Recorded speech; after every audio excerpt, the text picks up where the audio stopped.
Should we go ahead and get started?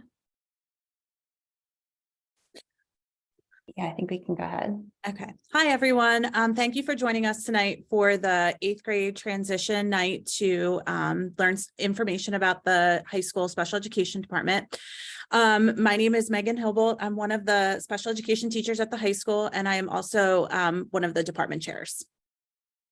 Hi, everyone. I'm Stephanie Brown, and I'm also one of the department chairs for the special ed department, and I'm a special education teacher as well.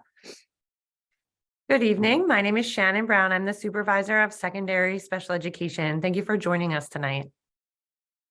Hello, everyone. I'm Leah Ryder. I'm the director of pupil services. Thanks for joining us. So thank you for joining us tonight. We're going to have, we do have a Q&A enabled, so we'll be keeping track of that. If you have any questions while we're presenting, we also have some time at the end of the presentation that we can answer some questions, non-student specific questions, but just general questions about the program at the end, or if you think of something while we're presenting.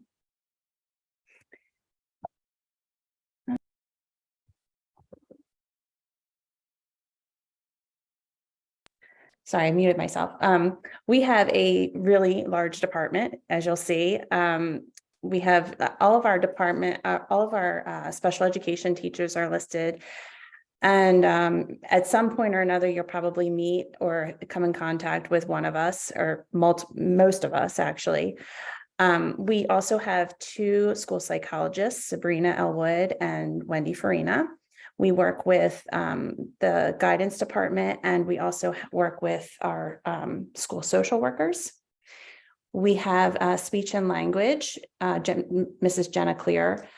She works with us like 2 to 3 days a week in the high school specifically. We also work with OT, PT, and we also have a BCBA.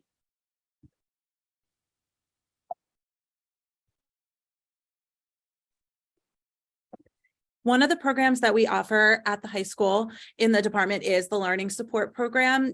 You're probably familiar with some of these programs that we're going to be discussing from whatever supports your child receives at the middle school. So we'll kind of give an overview of learning support. We'll give an overview of our emotional support program, our autistic support program, and our life skills support program. For learning support, there are a variety of the learning support teachers at the high school. And we provide strategy instruction, accommodations, and various interventions based on your child's needs that are outlined in their evaluation reports as well as their IEPs. We provide reading support, a variety of writing support, math support, executive functioning, self-advocacy support, and we also provide a variety of transition services as well. And we'll kind of get into that in a little bit. But we also have a testing center that is set aside specifically for our special education students. The testing center allows our students to receive their accommodations and modifications that are outlined in their IEP. We have access to, if your child requires a reader, requires additional support while taking tests, various technology, whatever your child needs and whatever's outlined in the IEP it can be facilitated through the testing center typically. Our learning support classes run based on what your child's needs are. So you could be receiving 1 period of learning support per 6-day cycle. Your child might be receiving learning support every other day. Your child could be receiving learning support every day. It really kind of depends based on the level of need and what the team has decided.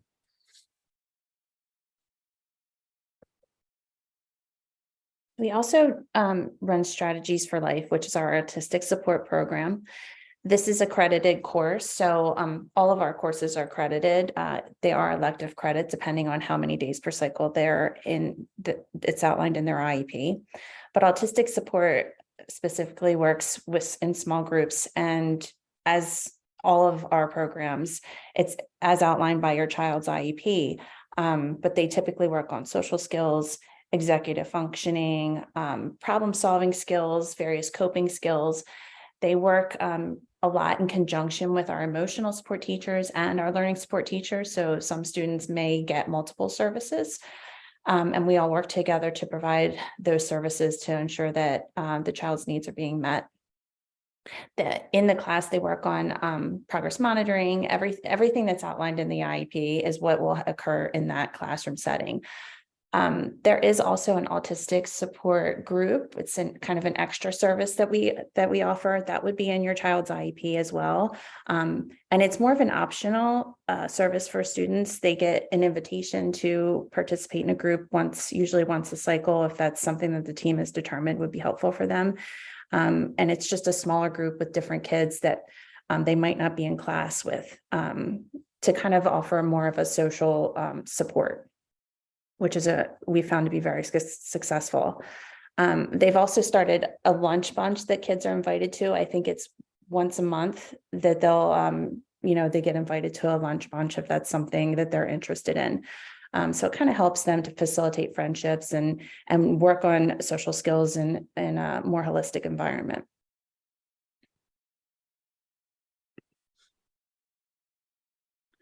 We also have a life skills support program at the high school, and the life skills support program can function in combination with a variety of our other programs as well. Our students can receive reading instruction, writing instruction, math, wellness, community-based instruction. They learn how to access transportation, safety awareness, daily living skills. They also learn work experience. We offer work experience courses at the high school as well for students that have this in their transition plan. So work experience allows students to build work readiness and employability skills, so that they learn how to go into the community and hold a job. They learn various vocational skills and vocational tasks. That is also accredited class at the high school, and it's determined by the IEP team. Our life skills support program also learns technology. They utilize various apps and different applications to support whatever their needs that the team has identified are. And they also learn how to access technology safely and effectively. They are issued district technology, just as the rest of our incoming ninth graders will be. They use the Chromebooks regularly. And there's a variety of groups that also work with our life skills support. So we again have speech and language. We also have we have orientation mobility through the CCIU. Some of our students might receive hearing and vision support as well. They may receive occupational therapy and physical therapy as well. We also have a few students that receive some support from Early Reach. So Early Reach sometimes comes in and does lessons on employability. Then we also have our Pathway support program, which is an emotional support program. It's just called Pathways. So again, this is another credited course. It's an elective credit for the child. So a lot of them feel like these courses are like study halls, but they are getting credit. So they are getting instruction and they're performing tasks, various tasks for us, including progress monitoring and other participating in lessons that we're outlining for our students. Again, they're getting direct instruction in their IEP goals, coping skills, executive functioning. That's a huge piece of the program. Self-advocacy skills and transition is also a huge part of the IEP once the student turns 14. So we really start working on transition and helping them outline a plan for what they want to do when they leave us, when they graduate. Again, they are also allowed to use our testing center, the special education testing center. Sometimes students do work with the case manager to take exams, though, to work on test taking skills and different strategies. or to get accommodations such as having a reader.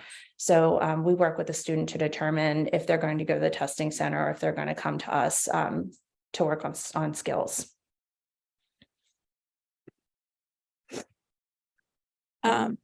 Sorry. And we've been talking a lot about transition services throughout this presentation. We have a transition coordinator at the high school. Her name's Bethany Clemson. She is one of our special education teachers, but she also serves as our transition coordinator as well. And she is available to come to any IEP meeting for any of our 9th through 12th graders. She attends various trainings throughout the school year to stay up to date on transition services. So transition services are the services that are implemented typically during middle school. They start to become implemented during middle school, and it's the transition from high school to post-secondary. So whatever path your child chooses in the future, 4 years really does go by fast. So we really start to talk a lot about transition. We focus very much on career interest inventories, self-determination skills, kind of determining what path your child is interested in and how we can help facilitate that transition to be positive and smooth for your student. We work closely with the counseling center. We provide transition surveys to students to try to kind of obtain a better idea of their strengths and needs, their areas of interest, things that they might be unsure about. When your child gets further kind of down into 11th and 12th grade, we really work closely with college entrance assessment information. We support questions that families and students have with the College Board or the ACT, the college application process, post-secondary searches. We use Naviance, which your child is going to be introduced to in middle school as well. We use that a lot in high school. We help students facilitate college and career readiness artifacts. So by the time your child is in 11th grade, they have to have 8 artifacts. And we work closely with our students to kind of make sure that those artifacts are in Naviance and that they are meaningful to help them kind of determine what their future is going to be and what it's going to look like for them.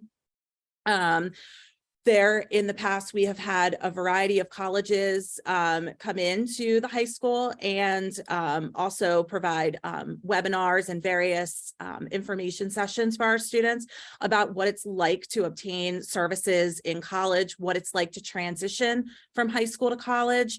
So there are a lot of things that kind of fall under the umbrella of transition.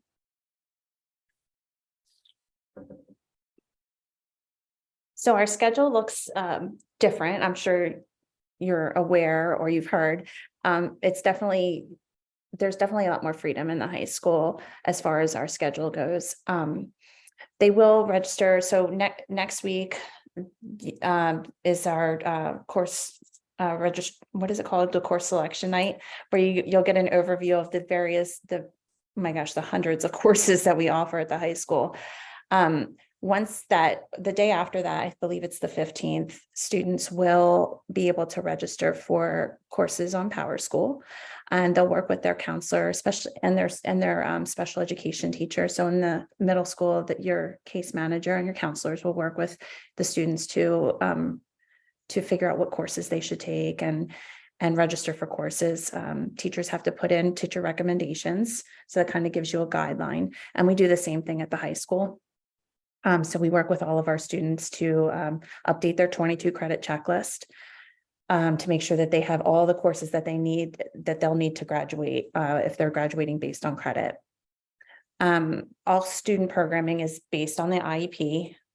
So if they are getting, a direct instruction, learning support, English, reading, math, all of that comes directly from the IEP.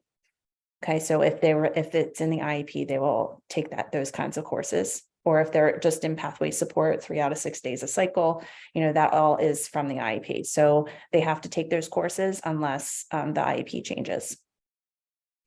Our testing center is open all day and during lunch and learn, so they can take tests during study halls, during lunch and learn or during their learning support class. And sometimes teachers will send them out if they've been absent from their class to take a test if they missed a test. And lunch and learn. So that's a big thing for the high school students. It's a really nice time of the day. It's an hour of the day, 10:30 to 11:30, where students are able to access teachers if they need help. Before we had lunch and learn, kids would try to make appointments to meet with teachers like 15 minutes before class started, or if they were able to stay after school. It was difficult with teacher schedules and sports, and if kids could get there on early to meet with teachers. So now lunch and learn provides us with that opportunity for us to for us to meet with students if they've been absent, if they need a little extra help. Teachers we are all required to be available for our students 5 out of the 6 days per cycle. One day is a collaboration time for us as teachers to meet with other teachers, to collaborate about, various things that we're working on. But your child should be able to access teachers throughout the week at all times. And then, especially in 9th grade, it's a little hard for kids to really use that appropriately and effectively.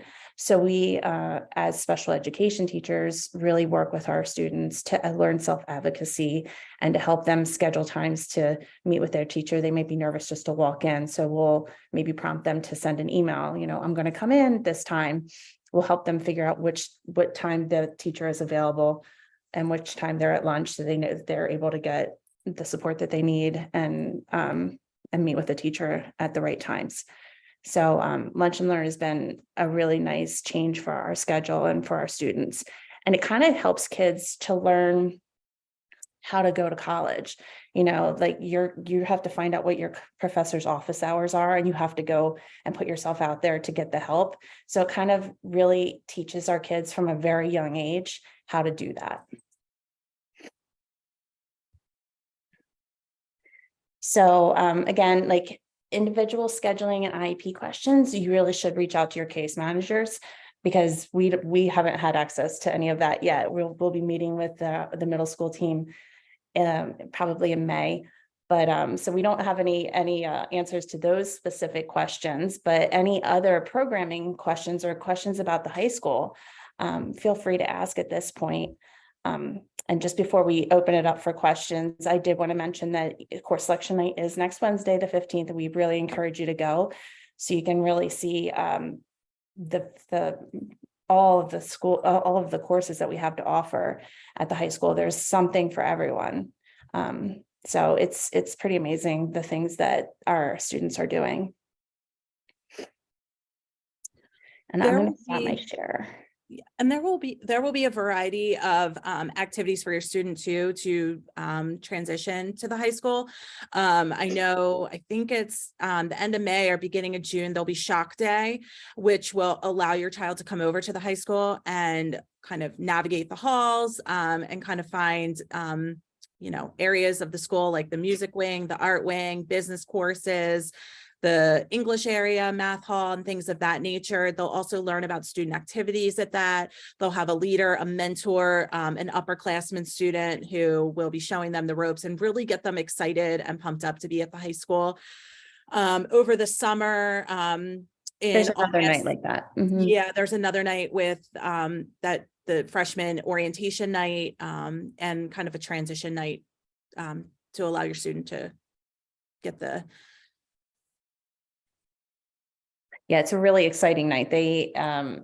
It's actually amazing what they do to get the kids excited, and everybody's there to help support them and teach them where to go.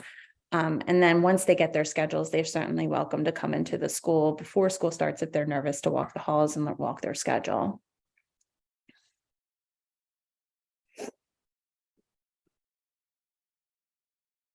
So.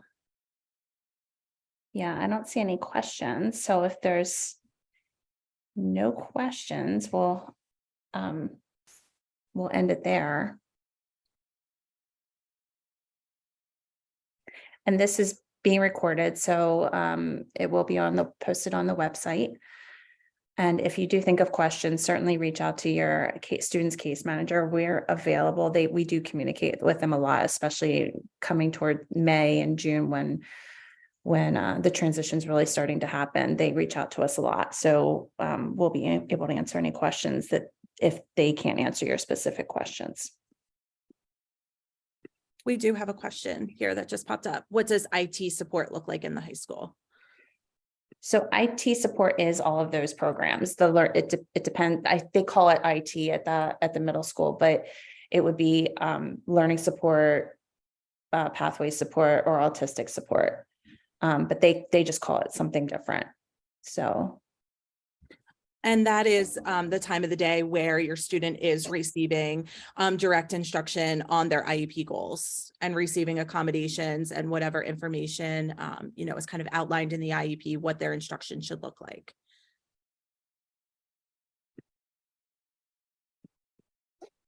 Our class periods are 45 minutes long as well. So it's a 45-minute structured period.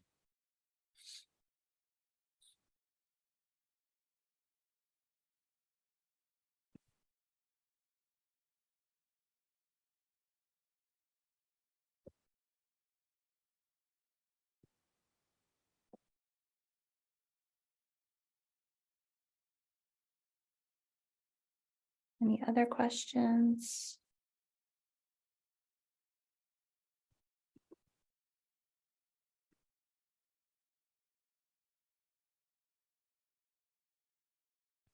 Okay, well, thank you for joining us tonight. And like I said, we're really excited to have your students come up, and it's always such an exciting time for us to meet the incoming freshmen, and they grow up really quickly. It's amazing to see how they mature and grow up in 4 short years. So we're very excited to have them come. Welcome to the high school, and please let us know if there's any questions. Thank you for joining us tonight. We look forward to meeting you again. Thank you. Thank you.